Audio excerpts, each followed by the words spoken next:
it sets a very dangerous precedent that the officials on the day didn't handle that decision in a different way. But a bet is a bet. I lost a bet. Everybody around them, they went to the market and strengthened. Chiefs' mum, they're not signing anyone. They were up for the derby.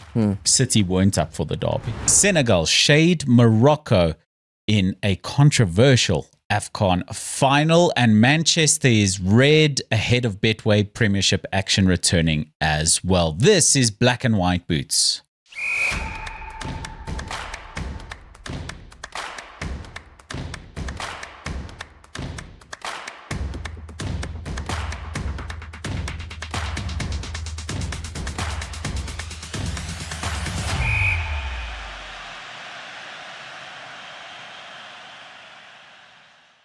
If Manchester United lose, if Manchester United lose on Saturday, I have to wear a City shirt. Okay. If City lose on Saturday, you have to wear a Man United shirt. Okay, it's an easy game. Deal. Easy. You're gonna wear City. You're gonna wear City jersey. That's for sure. Okay. Okay, it's an easy game. My brother, you look so good. What do you mean I look good? You look so good. Look at that terrible. nice. Look at that nice shirt. Yeah, I don't know what's happening, but I'm feeling itchy. I'm sweating.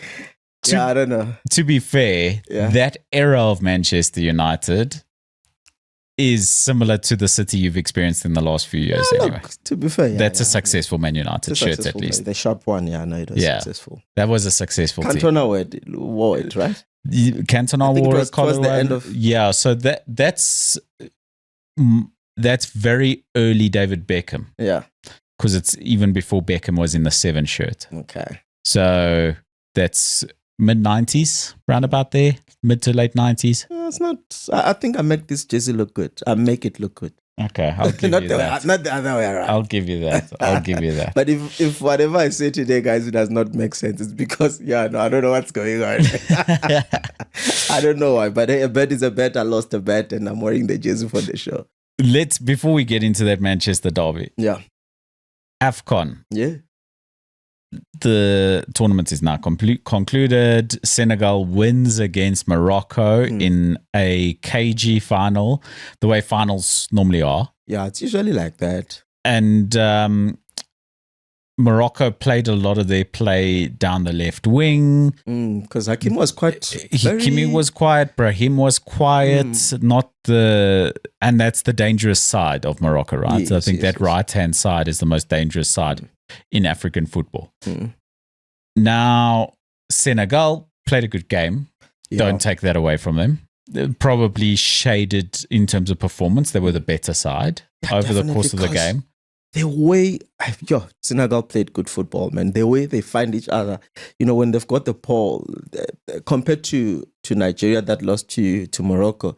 Nigeria, every time when they had the ball, they just knock it forward and hope for the best, But with Senegal, they just find each other all the time. They knock the ball around, and they were just so confident on the ball. And I was also surprised with that Everton youngster. Yes, yeah, he was playing off the right wing. Yeah, it looks a top talent. Yeah, it's a top talent, and he was substituted. And I was like, why would you do that? He seemed to be causing most of the problems for Morocco. Yeah. And then Sadio Mane obviously had to stay on the pitch. I think he's a leader, and he showed that later when the controversy came. Yeah. So although Senegal, I feel like they shaded Morocco ever so slightly. And don't take away Papi Gaye, that finish. Incredible. Just absolute rocket with the left foot top corner. It was just that counter build-up. All of it, the goal overall, right? So not just the strike. Yeah, from the moment Morocco lost the ball, and then to that counter, Sadio Mane backheel the ball, and from there on, I was like, that was a world built goal. And it just feels like some of those Senegalese players take 2-3 strides, and the distance they've covered on the pitch is incredible as well. Yeah, the distance is incredible. Reminds you of like a Paul Pogba and when France won that World Cup, where it's just the stride of some players just covering the ground makes it so difficult to defend on the counter-attack. So taking none of that away, from Senegal. The controversy, the main controversy, I think away from refereeing decisions, is the decision of the manager to tell his players, we're walking off.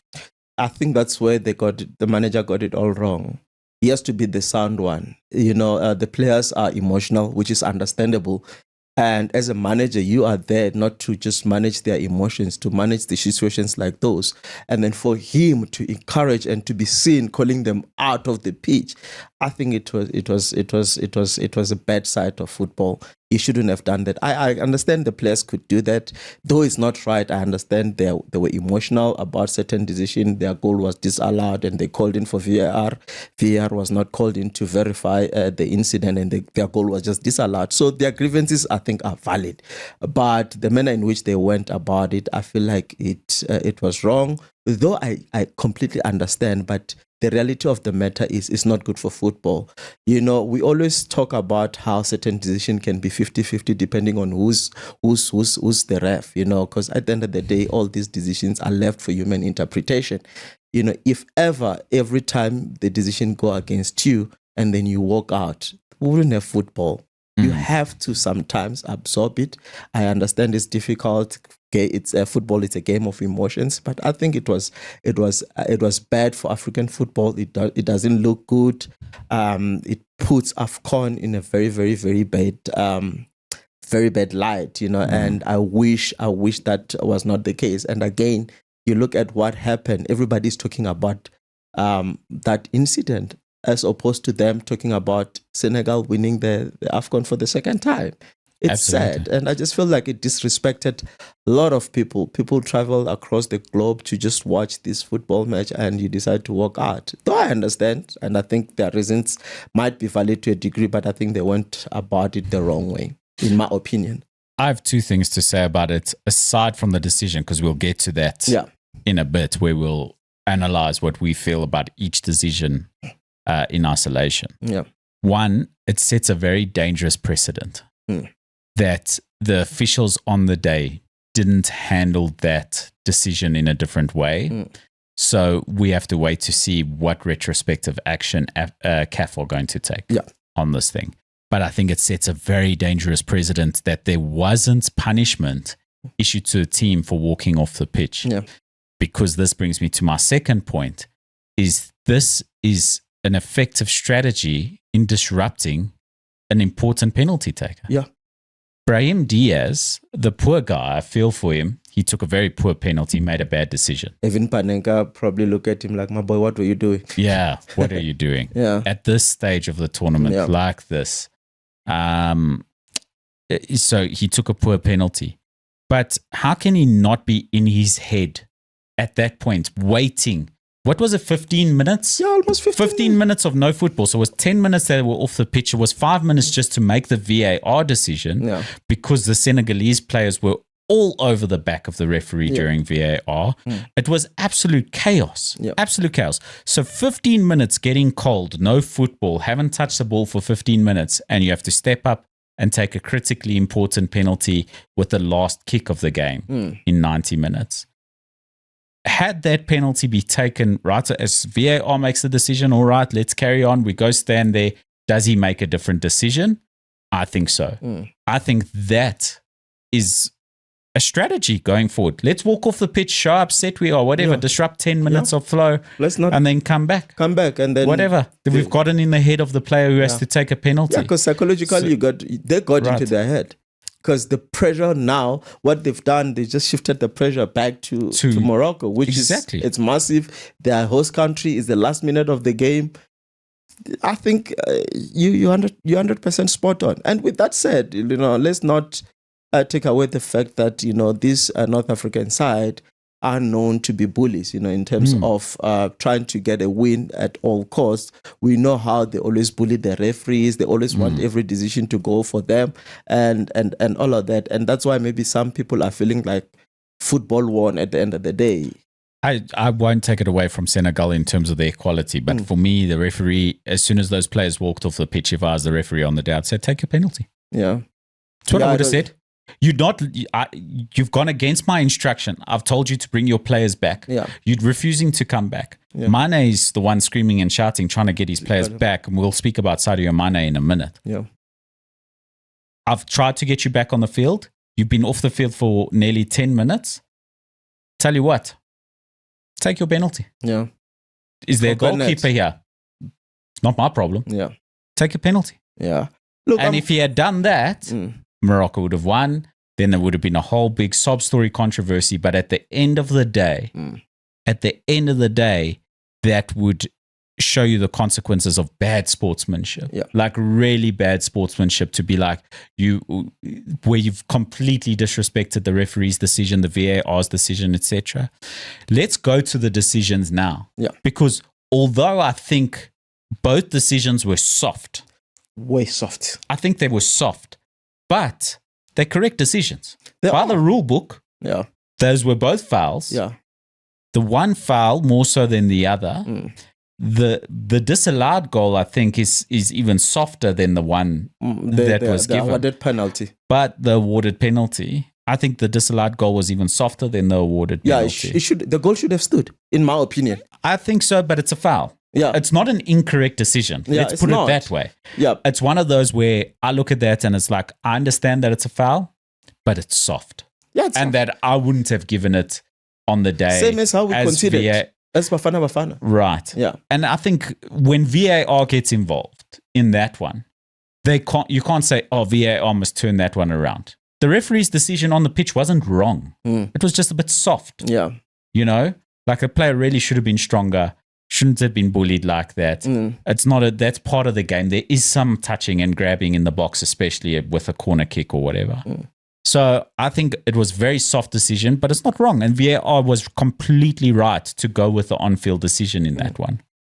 However, the second decision, which I think was more of a foul than the first one, because the penalty wasn't given right away, I think it's one of those VARs like, well, on-field decision. Yeah. And that's where I think the controversy really stands for me, is that as VAR, both of those are 50-50s, go with the referee's decision in real time. Okay, they made the referee watch, so was still the referee's choice, but maybe VAR shouldn't have been involved in the second one. However, the referee saw it. He changed his decision. I think both decisions are probably correct. Yeah, I think have no from the issue with refereeing it. point of view, I think the decisions were right. But like I said, for me it was a 50-50 chance, and I would have allowed the first goal to go in. You can tell we watch Premier League and not Spanish League, whatever, because they were soft. It's hard to take, and that's why I say, like I was saying earlier, that I understand Senegalese players how they were feeling, because on real time when you're on the field, they don't have the privilege of reviewing that decision like we have as well. But it just looks so soft, and you're like, to them it was blatant that they were being cheated, so it's difficult. Yeah, it's part of the game. Yeah. Physicality is part of the game. The bigger, stronger team needs to use their strength and their physicality to gain an advantage over a team that's perhaps a little bit quicker and slicker and more of a footballing team. And did they do so beyond the rules? I don't think so. I think they were physical in a good way. And I'm glad that they won at the end of the day, but I do feel for Morocco. And my biggest concern is just the controversy. And like Brahim Diaz, what a poor penalty. And I feel for him because he had such a good tournament. He had such a talented player. Of a tournament. I mean, he won... the Golden Boot. The Golden Boot, with 5 goals in the tournament. Yeah, and I think had Morocco won, he was probably gonna win Player of the Tournament. Absolutely. I think in my opinion. But coming back to the penalty, I don't know what was going on with this in his head, because even that Penenka, it was a poor Penenka. Yeah, it looked like even if the goalkeeper had gone to the different direction, was still going to come back and catch it. I don't know what gone into him, and like commentators will say, maybe he was seeing the headlines the following day, Yeah, maybe. and But I think it's more just the nerves, right? Is that he's pulled off Panenka penalties before in the past. Yeah, he bro. knows he can take them. Yeah, and Flip, you can just look at the guy. He was devastated, and Shame. boy, oh boy, you don't wish that on anyone, eh? No, not a young man like Brahim Diaz. It's not a nice feeling, and that's gonna stay with him for the longest time. There will be better days in his career. Yeah, there will be. There will definitely be better days in It's his just career. That stage was so big in a sense that Morocco hasn't won AFCON in like 50 years. You are hosting this tournament, and you are at home, and you haven't won it in such a longest time. You've awarded a penalty in the last minute of the game. You bang that in, you are in the history books. I think that moment was very, very decisive. Do you think the Final Four are the best 4 teams in Africa? I think they are. They really are, aren't I think they are, bro. I think Nigeria showed that they are. Nigeria I know fought. they've struggled in recent weeks, Yeah. or more recent years. However, they showed in this AFCON just how good they are. Oh, they were very good, and they were unlucky. Penalties are gambled, Absolutely. And we could have if is it Chikweze? Yeah. If he had converted, we could be talking a different language, But I think those top 4 are the best right now. And I think the final showed 2 of the best sides, Morocco and Senegal. Those are the 2 best sides. I mean, that game, yes, it did not have goals and all of that, but I think the tempo of that game made it so interesting. It was not like both teams. There's a team that is playing a low block. They were going at each other, and it made of an interesting final, bar the controversy. I think it was a bit scrappy the first half and a little bit cagey. Like players weren't prepared to, and managers weren't prepared to overcommit and leave themselves vulnerable. Of course, yeah. And there was a lot of like niggly little fouls and disruptions to play and things like that. So it was very tactical and almost boring, like many finals are, because they are cagey affairs. But then it all popped off in the last few minutes, and it turned into a tremendous game. And Senegal gave very little to Morocco to feed off of. And I think overall the tournament was very good. Once again, besides this controversy, the world can look to AFCON, or people from around the world who have looked to AFCON for the first time, or look to African football for the first time, and they can see some serious quality of play. Yeah, definitely. I think they'll be sold, yeah. Serious quality in terms of the facilitation and hosting, barring a few little controversial moments from some of the fans, which we're aware of in Morocco, because we know it from CAF Champions League every year. Every time Sundowns or Pirates or whoever goes over to Morocco, there's trouble from the stands. But besides that, quality of football, I thought the officiating was very good, as usual. I know I've got some of our fans are going to be at me for saying the quality of the officiating was very good, because I think most of the decisions were like a 50-50 decision, and again, you have to accept those kind of decisions. Unfortunately, I'm taking it as an overall. Of course, there are going to be decisions that didn't go well. But I mean, if the World Cup 2026 is as good as this AFCON was, you'd say it's a successful World Cup. Yeah, definitely. If this is the beginning and end of all the controversy in the tournament, etc., there's no controversy like what we're expecting to have at the 2026 World Cup in the USA, where there's going to be issues with fans, where they're going to be talking about gun violence or this or that or whatever. There's a lot of things that are coming up in the 2026 World Cup that's probably not going to be the best reflection of football.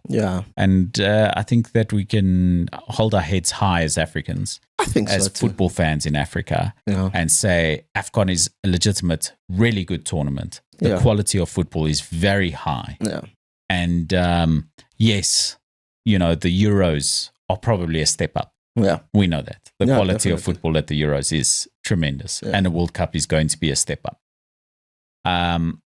But other than that, I don't think there's a major tournament anywhere in the world that is better than AFCON. That is outright better. No, there isn't. I think it's just the Euros and the World Cup. The others, Sure, if you CONCACAF tell me will probably maybe in the same that's level. what I'm saying is Yeah. that if you tell me it's better, sure. Yeah. Okay, fine. Give me the reasoning, whatever. But I'm not going to let you say outright it is better than AFCON. You Yeah. can argue the point, but I'm not going to agree that it's No, outright definitely better. agree with you fully. And well done to everybody involved. Yeah, Congratulations, Senegal. Sadio Mane showing his leadership. What a guy. What a tremendous character. We're nearing the end of his career. This is the end of his national team career, for AFCON. Yeah, for AFCON, I doubt he will come back. I believe he'll be with Senegal at the World Cup, right? Yeah, no, definitely. I don't think he will miss that opportunity. But he's probably still very strong and fit. This is his last year with the national team, probably. I like to believe that it's his I last year. imagine it was his last AFCON and this will be his last World Cup. What a class, bro. What a class act. His career is coming to an end. You look at the way he handled himself with his Liverpool side. Yeah. Tremendously successful team. The way there was never controversy around Sadio Mane in England at all. The way he's handled himself in interviews all the way along.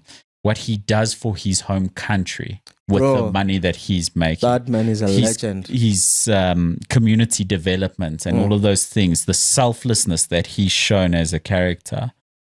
The amount of money he puts back into Senegal is incredible. Yeah. Right. To help underprivileged communities. Yeah. And he built a school or a hospital? I think he's done both. Yeah, from what I understand. It's incredible. Done a lot, yeah. He's done a lot for the people of Senegal. And then for him to turn around at the twilight of his career, now at the end of his career, against the manager's wishes. Yeah. To show the world and to bring his teammates in and say, that's not what we do. We behave with ethics, morality. Yeah. We behave in a certain way and we do things the right way. And to drag his teammates out of the tunnel in the way that he did was applaudable. And I think he's going to go down as a legend of the game. Yeah. One of the most tremendously dangerous attacking players you've ever seen, even though he's lost his pace a little bit now. The quality is still there. Yeah. And we look forward to him doing a final World Cup. Yeah, it's going to be there, definitely. His club career, we see where that goes. It'll probably finish in Saudi, but there's already talks here and there of a move. So, look, for me, what stood out the most is how calm he was about everything, you know. You could just tell that he knew exactly what he was doing as a leader, you know. He understood the importance of getting his players out of that dressing room because the repercussions of such kind, we don't know how far Kev could have taken them, you know. You do something like that, you get banned and you can't even go to the World Cup. We don't know, you know. But for him to think like that when emotions are so high, bro, that is commendable. And what we're not realizing is that beside him getting the players out, he also sort of like prevented something like a stampede that could have occurred. We've seen how Senegalese fans started being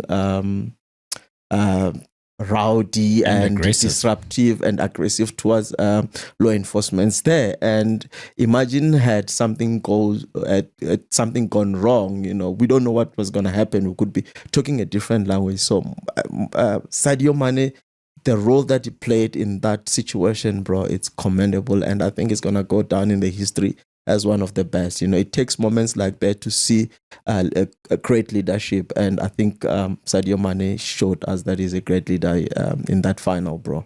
Absolutely. Congratulations to him in Senegal, of course. And that's a wrap on AFCON 2026. It's done.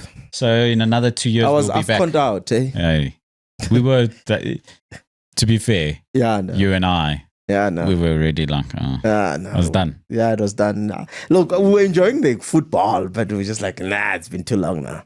You know, maybe I guess if Bafana got through, it was a different story. Staying on the African continent. Yeah. Betway Premiership action is back. Yeah, it's back with a bang. With a bang. Yeah. We have to preface this by saying we're recording this episode on the 19th of January. Yeah. Ahead of... Just before kickoff of Mamelodi Sundowns versus Orbit College. So we don't know what happened. Yeah. You'll have to fill us in. But we're excited that Betway Premiership action is back. Yo, bro, I am excited. Kaizer Chiefs play Golden Arrows tonight.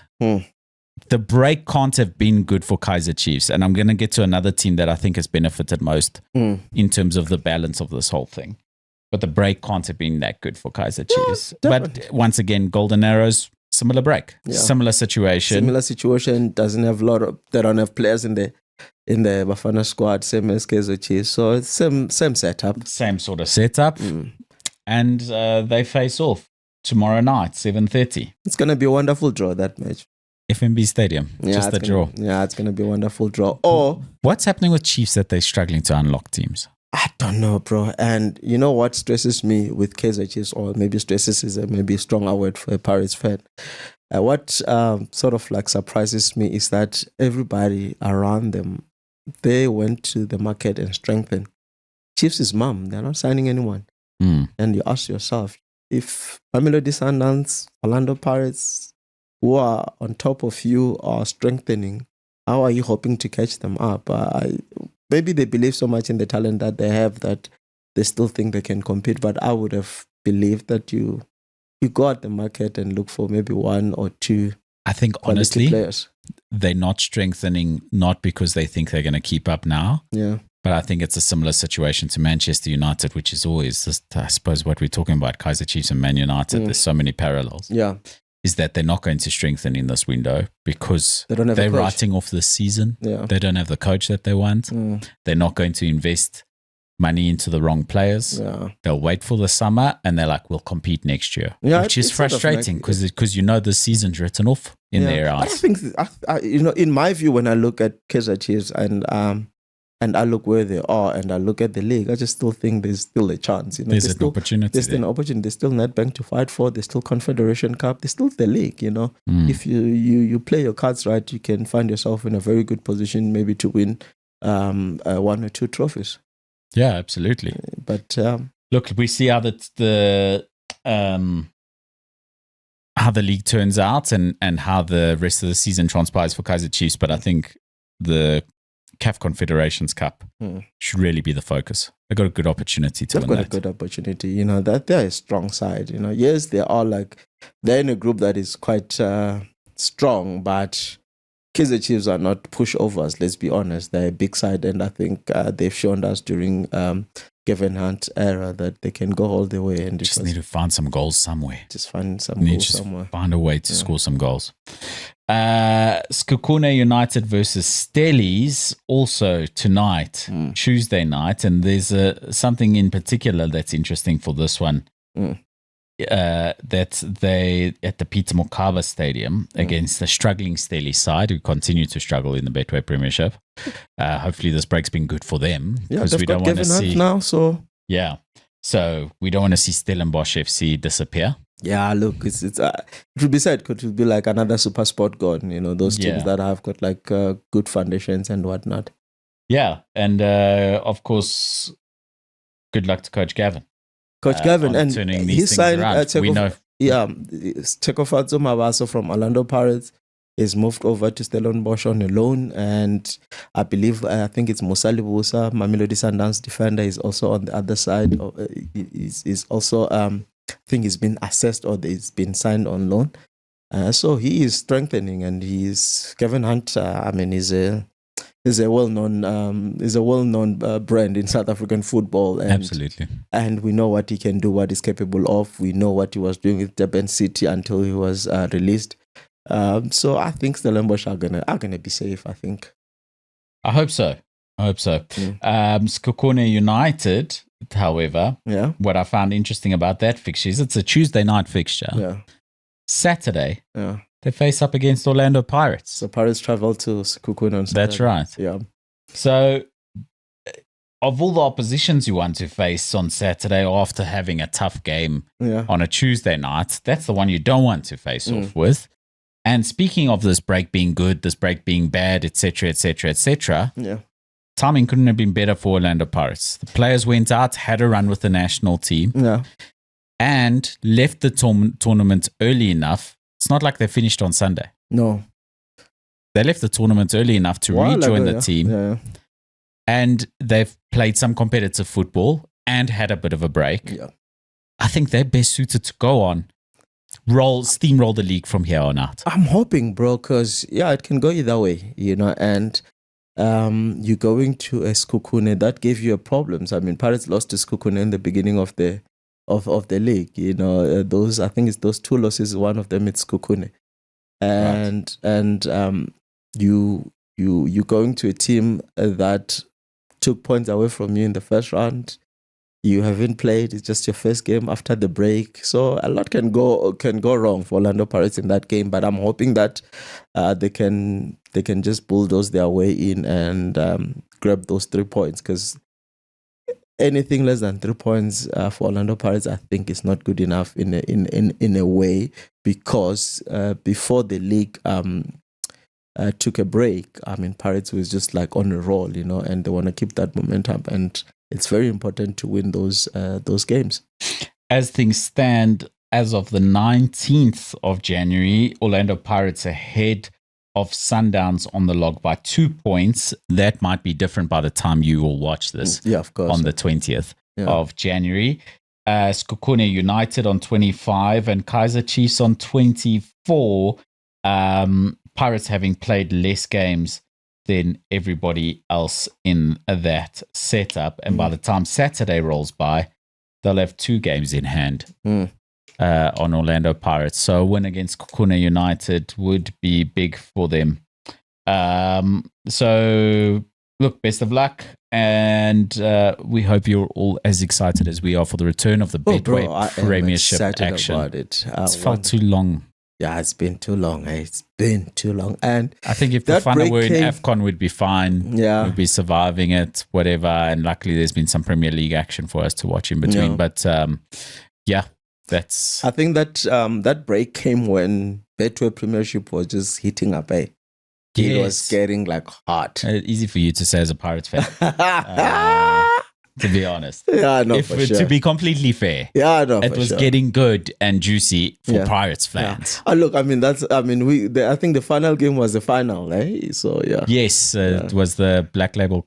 Yes, knockout final. Was it the Black Label Cup final? Cup final. That's Cup final, yes. Carling Black Label Cup final. Yes. Right. And what also coincides, and this, talk about heating up, what coincides with the return of Betway Premiership action, UEFA Champions League. It's back. It's back tonight. Who do we have? What's the interesting fixture that do we have? Oh, by far and away, the most interesting fixture is Inter versus Arsenal tonight, 10 p.m. And what's interesting about that is Arsenal are currently top of the league. They've already qualified. 6 wins from 6. Oof. Inter 4 wins from 2. Even if Inter go on and win this, who've gone on a losing streak in the Champions League, they've lost the last 2. Even if Inter go on and win this, they'll still be 3 points behind Arsenal. Yeah, if I was Arsenal in that game, San Siro is a tough place to go. It is a tough place to go. I don't think you want to go there and overexpose yourself. I think if I'm Arteta, I'll just sort of like be a little bit on a cautious side and just play normal football, not be overzealous, and try and try to demolish, if I can put it that way. Because again, you've got Man United coming. So do you wanna really, really, sort of like use everything that you have for a fixture like that, or you wanna maybe even sacrifice some other players just for that game on Saturday? Because I think that's gonna be Saturday. I think it's Sunday night. Sunday night. Oh, okay. I think that game is more important than that. Yes, it's a big fixture. It's Arsenal versus Inter, but I think in a bigger scheme of things for Arsenal, I think you qualified in the Champions League already. You're guaranteed. You're guaranteed.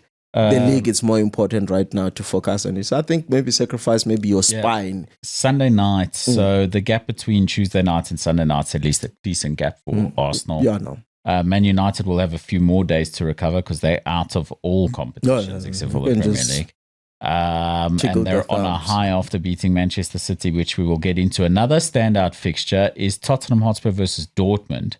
2 clubs, especially Spurs, on the down. Yeah, no. But I think that is another standout fixture. That is also tonight at 10 p.m. Liverpool, struggling Liverpool, have to travel to Marseille. That's not a given either. And struggling Real Madrid side have to host Monaco tonight as well. Listen, Bernabeu, Champions League nights. Anything can happen. Anything can happen, but you expect one thing to happen. Real Madrid should go on and win that. And then what that means for the action coming up on Wednesday night, we've got Newcastle versus PSV, Juventus versus Benfica, which is a bigger game than what people give it credit for. Chelsea have the fortunate opportunity of hosting Paphos of Greece. But they drew against Carrick. Chelsea, That's man. right. The Karabag. Yeah. They drew, eh? I believe so. I think so. I can't remember, but yeah. Yeah, while they were on their little slump, but now they've changed managers. They seem to be playing better football. They lost to Atalanta. Okay. In terms of their previous fixtures in the Champions League. If I just scroll through them here, they beat Barcelona.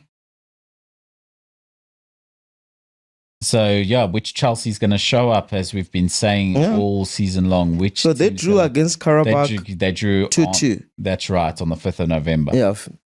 And then what that means for Chelsea is they're in danger of not qualifying outright for the next phase of the Champions League, which you want to do because you don't want those extra games through those playoffs. Yeah, true. And however, also, some of the sides around them there who are also in danger of not qualifying outright are Juventus, Barcelona. These are teams, Marseille, who's nearby, Tottenham as well. Liverpool also in danger of not qualifying outright, and Dortmund. And you really want to be in that top 8 of this table so that you qualify outright. Yeah.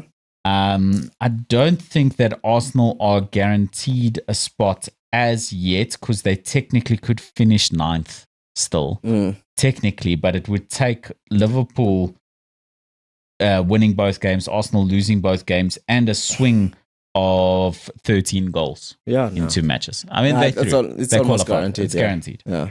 And if you look at the likes around them, Arsenal is with Bayern, PSG, Manchester City, Atalanta. Compliments to Atlanta to be there. Inter, Real Madrid, Atletico Madrid. So important game for Inter tonight because they want to give themselves a little bit of room for that automatic qualifying process and not play those extra playoff games. That's the last thing you want when you're in a competitive For Inter, it's league. a massive game. And compliments to Italian football. I mean, Atalanta and Inter in 5th and 6th. Ahead of the likes of Real Madrid, Atletico Madrid, Liverpool, Barcelona, Dortmund, Chelsea, Newcastle. Dortmund hasn't really been Dortmund that we all know. That's fair, but Bayern Leverkusen as well, sitting in 20th. You know, you look at that and it's like compliments to Italian football. Well done to you. Your budgets are much lower than that of those around you, and outperforming where else we would imagine they should be. So Napoli also just about on the brink of losing qualification, and Juventus as well. So well done, Atalanta. Well done to Inter. Atalanta's a side that doesn't spend a lot of money. They tend to sell on their best talents. So compliments to them and the team there for pushing all the way in the Champions League. But that's some of the Champions League action coming up for you this evening and tomorrow night. Yeah. Football is back. Football is back. Champions League is back. And there's only 2 match days remaining in the group stages of the Champions League. So it's in the hot seat right now. And from here on, after these, the knockout stages, it's 2 legs, eh? If I'm correct, eh? Yes. Should be 2 legs. I'll check that out. Yeah. As of right now, I only have obviously the fixtures pre-draw. But yeah, I think so. It's home and away fixtures, right? In the knockout stages. Because it's immediately knockouts after this group stage, right? Yeah. Until the final, it's home and away. Yeah. Right. From what I think I remember from last year, because last year was the first edition, remember? So you Yes. forgive us, guys. Right, we'll get into the swing of things. Yeah. Speaking of getting into the swing of things, let's get into the swing of the Premier League action. Where do you want to start with this one? Well, I'm wearing red, man. Congratulations, you look great. Yeah, now my body is itching. I'm sweating. Hey, I don't even know how I'm feeling right now. You were saying to me before we started recording, Mm. Manchester United, the formation changed everything. I think They so. were great. Yeah. I agree in a way. I think that they play well in that formation, even though some of those players weren't even purchased for that formation. Like Patrick Dorgu was playing left wing. Yeah. I think he was put there to help With defensive duties. which he did a stellar job. Him and Ahmad, yes, as every time when our wingers had the ball, they were just like trekking back and ensure that this covered allotted Ahmad to help him cover, and then Dogu was on the other side trying to help Luke Shaw with Semenyo. So they were essentially playing as wing backs in many ways, but they were wingers, and they did provide their bit of danger going forward as well, definitely. as Dorgu showed with the goal. Ahmad very nearly scoring in the final moments, hitting the post. But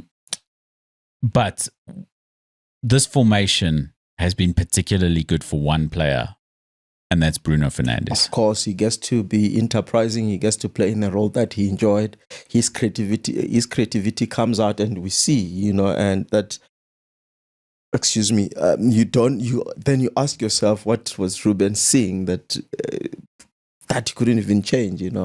And again, this formation, it's not good for a player like Cunha. Well, Cunha and Mbeumo, because Mbeumo now has to be a central. Yes, they were brought in to play as two number 10s in a three, in a back three system or back five system, however you want to see it. So in that 3-2-3-1, whatever, or 3-4-2-1. So it's a little bit complicated up front as to how Carrick is gonna jungle everybody because there's still Benjamin Sesko. Yeah, who has to play at 9. Who has to play at 9. Do you sacrifice Mbeumo for him? Well, I imagine Mbeumo and Ahmad are going to be playing on the right. They're fighting it out for that right wing position. Depending on the game, of course. And Cunha, yes. So when you're playing against Arsenal, don't be surprised if we see the same formation and the same starting lineup. I think it's going to be the very same Arsenal, because it was effective. And also the fact that Pep decided to play 4-1-4-1 sort of like helped United a lot in the midfield because they could, it was just a free passage. Well, allowed Bruno Fernandes to have time on the ball. Yeah, allowed Bruno to have time on the ball. And every time when United was in transition, like I was saying earlier to you, Brian Mbeumo? No, Bernardo Silva was found on the other side of the pitch because obviously he's an attacking player who has the role of being a defensive to assist Rodri. I did not understand that formation. How Pep thought that is gonna be effective. He's the professional one here between us. For me, I felt that United have looked so pedestrian in games. Even under Darren Fletcher, I was saying it. They look pedestrian. Looks like a training game. Looks like they don't care. And I thought, screw the formation.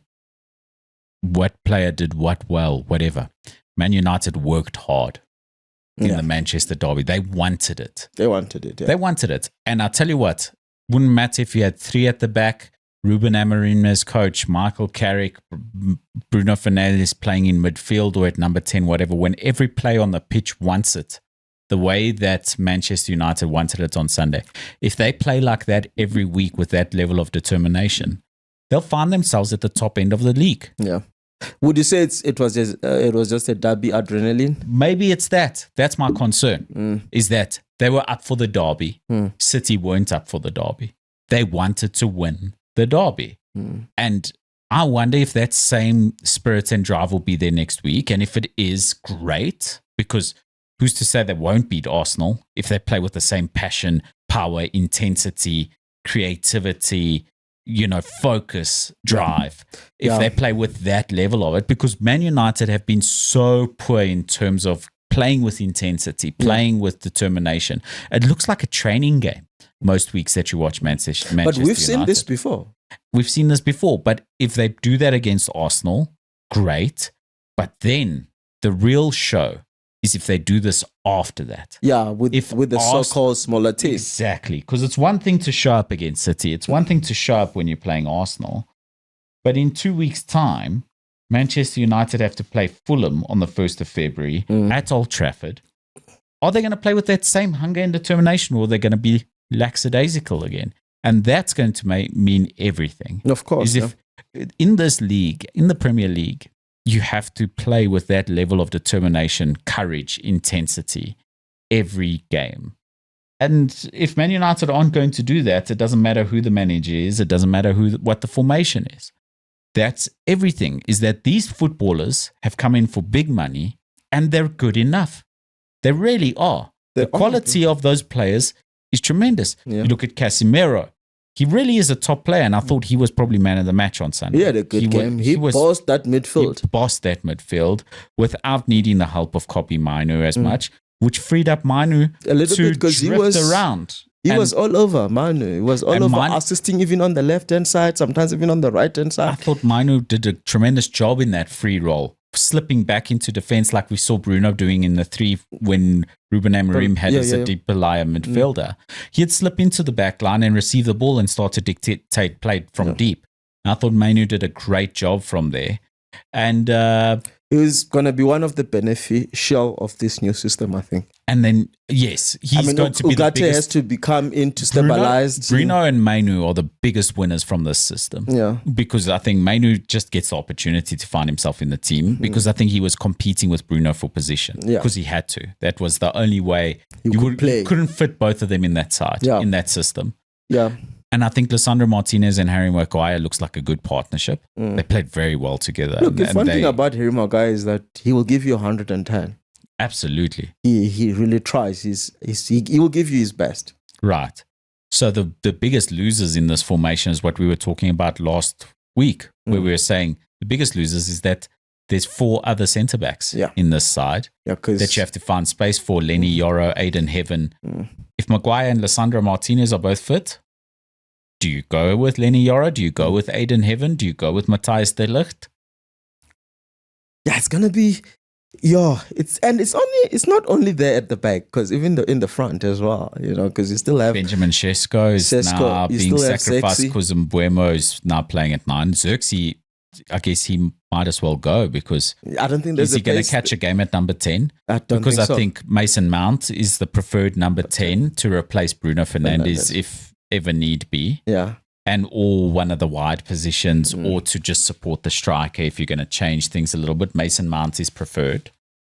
And then you've got Cunha who can play at 10. At 10? He's probably better at 10 than he is at left wing, but Cunha's going to be given responsible to play left on the wing. Left, which is fine against some lesser opposition. But to be honest, how many lesser oppositions are there in the Premier League? Not much. Even when you're playing against Fulham in 2 weeks' time, are we going to say, don't play Patrick Dorgu left wing, play Cunha, so that we can punish them or hurt them? But then who's going to come back and support Luke Shaw? Because Cunha is not as fast as Dorgu is. Yeah. And I don't think defensively it doesn't register for him. He doesn't get back. He doesn't. He just doesn't get back and support. Yeah. So unless he's given explicit instructions and you trust the player and you say, listen, I need you to get back and help. Yeah. And you trust the player and he does get back and help, great. But it's going to be tough for him to find a slot in this team if he doesn't. I feel like he's also another player that also might struggle for game time because, I was watching a game with my cousin and he made me realize something about Cunha. Like every time when he's got the ball, he takes forever to release the ball and he often loses possession. Although he did register the assist for the second goal. So, that's what he gives you, right? Is that he's that mercurial player that he can be frustrating at times. But I'm just saying that he brings chaos to the team. Yeah, fit Bruno, he's going to struggle as well, But I'm saying it's no longer as guaranteed as it was under Robin Amorim. And what's interesting to say that is that Manchester United don't actually have a left winger in their ranks. Mm. And now the formation calls for it. And that's why Patrick Dorgu is playing in left wing. Because Man United actually didn't have wingers necessarily. Luckily, Ahmad is a natural winger who was adapted to right wing back. But interesting times. Congratulations to Manchester United. It was a tremendous performance against Man City. As good as Man United were, it helped that City weren't very good. Man City didn't play their game. They didn't play in their way. Semenyo looked like a passenger. He was a shadow of himself. Guardiola got it wrong. Haaland And we had don't no say that supply. often. Haaland had no supply, but he also didn't impose himself on the game in the way that he usually can. Yeah. Phil Foden was a shadow of his former self, or the regular Phil Foden that we like to see. Bernardo Silva looked confused and agitated, and it didn't work for him. And in the midfield, Rodri is good and all of that, but I think Rodri, you need to pair him with somebody that's going to help him. Someone who's got in transition when you need somebody with speed, and I think we struggled when United was in transition because we did not have enough cover, Hey, look, anyone going to struggle against Bruno Fernandes the way things are going? He's a tremendous player. Elsewhere in the Premier League, Chelsea beating Brentford 2-0. This has been a really good start to life for the new coach, Liam Rosenior. Yeah, but bro, I have not. I don't know much about that manager, but it seems like they have strong belief to give him 6.5. Yeah, I think I remember him most as a pundit instead of a footballer, actually, because I know he was a Premier League footballer. Then he was working for Sky, from what I remember. I think he was working for Sky or BBC before he as went a pundit, to coaching. And then he went into coaching, and he was the first choice because it's a sister club. Okay. He was a manager at a sister club. Oh, the one in France. The one in France. He was a manager at a sister club. So that was an easy decision. That you're staying within the group, within the family. Yeah. In terms of most business probably, family. if it doesn't go well, shift him back to where he was. Because I was like 6.5 years for a relatively unknown or untested manager for Premier League, and you give him 6.5 years. That's some certain level of trust. Whatever project that he presented, it must have really, really impressed them.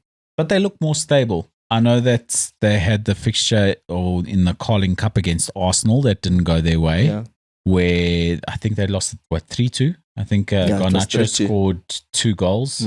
But that game could have gone any which way, and it's against the league leaders, probably the best team in England, Arsenal. Yeah, and that had its own level of controversy as well, right?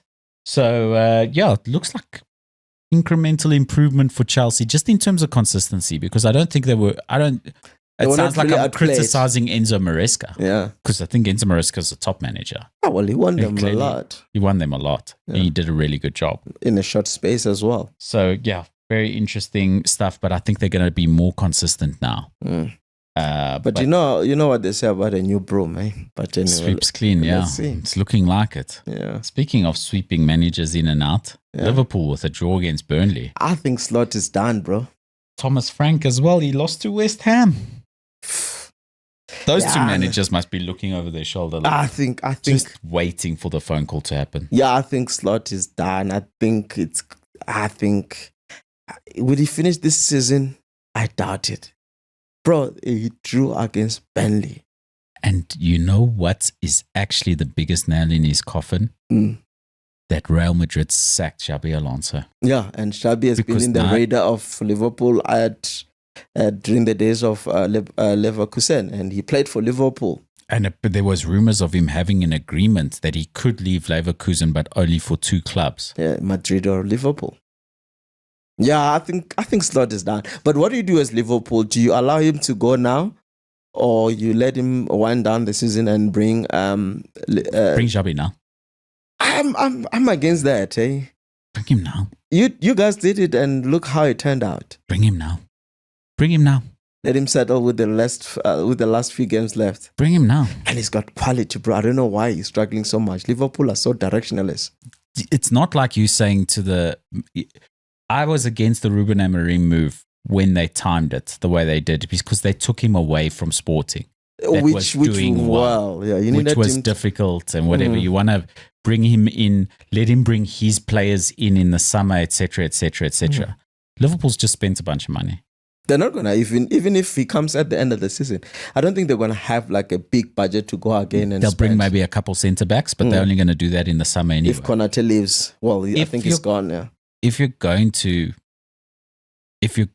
make a change, just do it now. Yeah. Give Xabi some time with the players. The season's a write-off. Don't expect anything from Xabi Alonso right now. And as long as the fans don't get on his back, because results aren't going to really improve drastically right away. But yeah, I'd go with him straight away. Or bring in Steven Gerrard as an interim, like Man United's doing with Michael Carrick. Seems like not a bad idea. Yeah, it might not be and a then bad see who you're going to bring in as manager in the summer. Interesting times. But I think Slot is Thomas Frank has to go. No. Surely it's not working out, eh? Is it worse than Angie? And he's a good manager. That's the thing. He's a good manager. Does he need time for his systems? I mean, look how good Spurs looked in the European Super Cup. They looked like a good side against PSG. Yeah, they looked like they had it. Like, in fact, they had it. I mean, they just lost it. They just lost it right at the end. Right at the end. It just went south right at the end. And that was Ange's team that Thomas Frank had taken over. That Thomas Frank just said, hey, whoa, we don't need to push all the way up to the halfway line all of the time. Yeah. Let's be a little bit pragmatic. Yeah. But, yeah, Ange would have been still getting punished right now. Yeah. Because there's too much pace in the Premier League. Yeah, but Ange, when he wins, he wins. When he wins, he wins. So you get an exciting game. Yeah. But he didn't win. Yeah. He didn't win at Forest either. Speaking of Forest, Arsenal getting the draw. Good opportunity for Arsenal to go and extend their lead at the top of the table. But against Sean Dykes, not going to be so easy. I mentioned it. Sean Dykes is something else, bro. Like, remember when we're even chatting, myself and you, I'm like, hey, this Arsenal, they're going to Sean Dykes. I don't think they're going to come out with a win. It's crazy. But a draw is a good result with Aston Villa and City both losing. Yeah, but again, when your immediate rival loses points, you want to win so that you can increase that gap.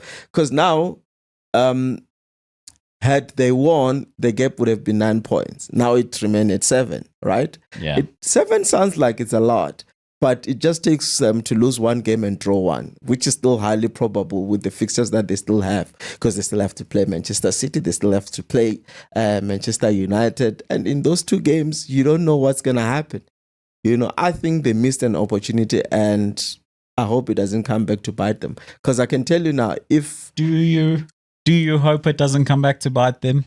I don't. I hope it comes and bite them.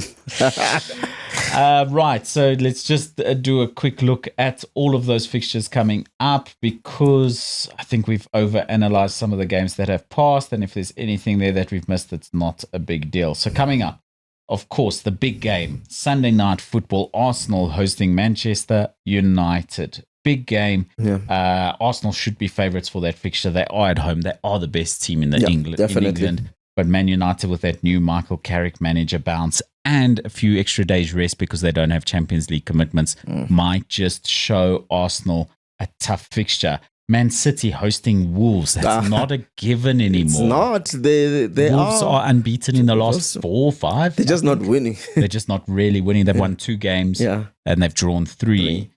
But they could punish Manchester City, and it's a good thing Mark Gay is so much belief now, eh? Yeah. You could see with the determination when they play that, this team now, they actually believe. And I think had this belief came earlier on in the season, like maybe 10 games in, I think they would have been in a way better position than they currently are. But I think they're still going to go, because I think they're too No, far away. It's done, bro. It's done. Them and Burnley are gone. Yeah, we just don't know about the third one. It's still a bit. There's still a bit room for West Ham to come out of it. Well, listen, Burnley are playing Spurs next, and they could win that game and find themselves ahead of West Ham. Yeah, no, it's crazy this league, eh? Yeah, but I mean, for Wolves to be 14 points off safety is too much. Yeah, 14 points is a lot. They're done. They're done. I think they picked at the wrong time. And they're not going to change their number of points this weekend because City should win that game. I think City should win that game. Elsewhere, to pick off Liverpool playing Bournemouth, we have to give them a mention. But I think the other big fixture, going away to the Cherries, not a given again. Liverpool aren't playing their best football, but I do think they slightly shaded. Yeah. I think they are the better side, and I do that imagine ground they'll is win it. something else as well, eh? Yeah, it is difficult, but Bournemouth are on a bad run. And they started the season very well, but starting to get tired, don't have a deep enough squad. Liverpool should be favourites for that one, but quite a big game. Another team in poor form, started the season well. All of a sudden can't find themselves winning games. Not a deep enough squad. Crystal Palace hosting Chelsea. Yeah. The smallest squad in the league, you'd think. McGay is... They've got very good players, but then it's just a bunch of kids on the bench because they don't have a deep enough squad. Yeah. Against the biggest squad in the league, Chelsea. Yeah, I see Chelsea winning that one. I think so too. They've lost Mark Gay. He's gone. They've lost. The manager's already announced that he's leaving at the end of the season. Yeah, which I hate when managers do that. The timing was interesting because I think he's already made an agreement with Man United then. Surely, why else would you say it? Yeah. It's crazy. I hate it when managers do that. And I remember Orlando Pirates manager just said did it. And I'm like, yeah, the moment you do that, I think... Just wait. Just wait until it's done, man. Sometimes I think such kind of announcement does destabilize the team. Yeah. Let the press have their rumors. Let them talk. Let them talk and then absorb all the noise and then let your players play football. Now you're going and some players now they're like, what are we playing for? This guy's gone next season.